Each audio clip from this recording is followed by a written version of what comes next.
If you've got a potato sitting on your counter with little sprouts growing out of it, don't throw it away. That's actually a head start on your next harvest. I live in the city, so I will be planting mine in containers today. But keep in mind, the process is exactly the same if you are planting directly in the ground. In this video, I'm going to show you how to plant potatoes from eyes step by step, from cutting to planting. Let's get into it. First thing first, what exactly is a potato eye? If you look closely at any potato, you will see small indentation on the skin. Some of them have little sprouts coming out, some don't yet. Those spots are the eyes. They are the nodes, the points where new stems and roots will grow from. The potato itself is just an energy reserve. It feeds the new plant in the early stages. But the eye is where the actual growth starts. No eye means no plant, so that's what we are working with. Now, not every potato is going to work well. The best option is to use seed potatoes. Those are potatoes that have been grown specifically for planting. You can find them at garden centers in spring.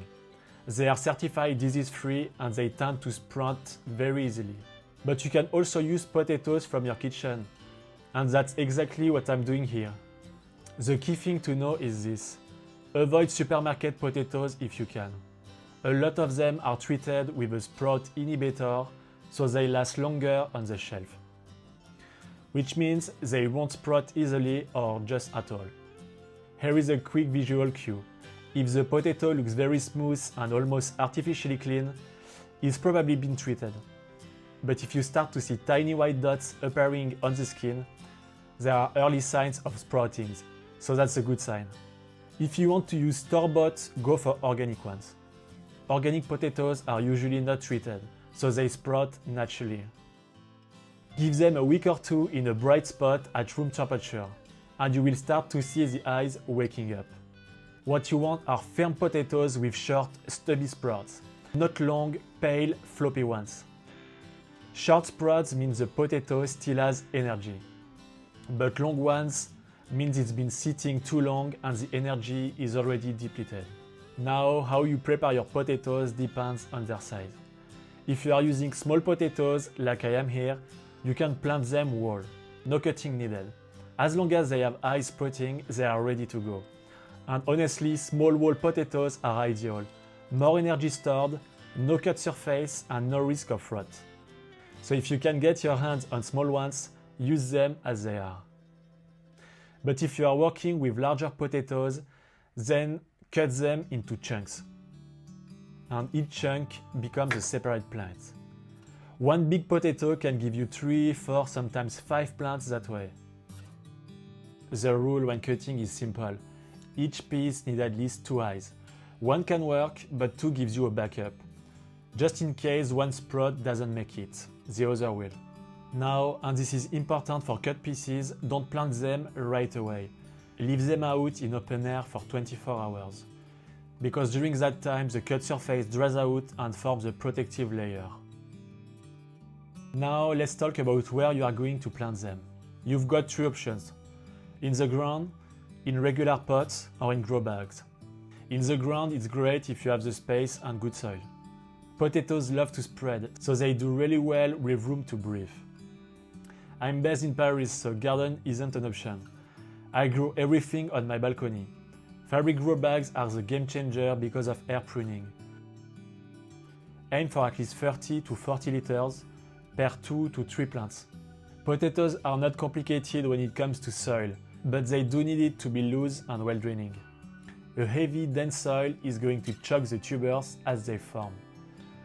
You want something light and fluffy that they can push through easily. A simple mix that works well. Half compost, half regular potting soil.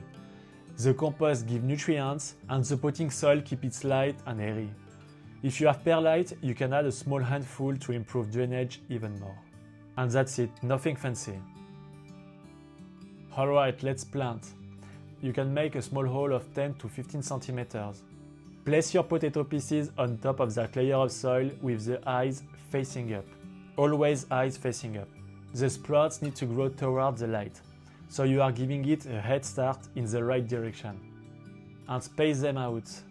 You can give them at least 20 to 25 centimeters between each piece, so they are not competing for nutrients. In a bag like this one, 2 to 3 pieces is plenty. And after that, you can recover with your soil. Now, here is something a lot of beginners miss, and it's one of the most important parts of growing potatoes in containers. It's healing. When the green stems grow up and reach about 15 centimeters above the soil, you add more soil around them, burying the lower part of the stem and leaving just the top few centimeters exposed. Then you wait, the plant grows again and you do it again. 2 quick things before we wrap up. For watering, keep the soil moist but not wet. You can stick your finger 2 centimeters into the soil. If it's dry, water. But if it's still damp, wait. Overwatering kills potatoes fast. For light, you need full sun, at least 6 hours a day. If you are on a balcony, put them in the sunniest spot you have. Now, I will be honest, I messed this up last year. Tiny pots, forgot to heal, my harvest was a very small potato salad. This year, I'm doing it right. So if you want to see whether this actually pays off, hit subscribe. That's everything you need to plant potatoes from eyes.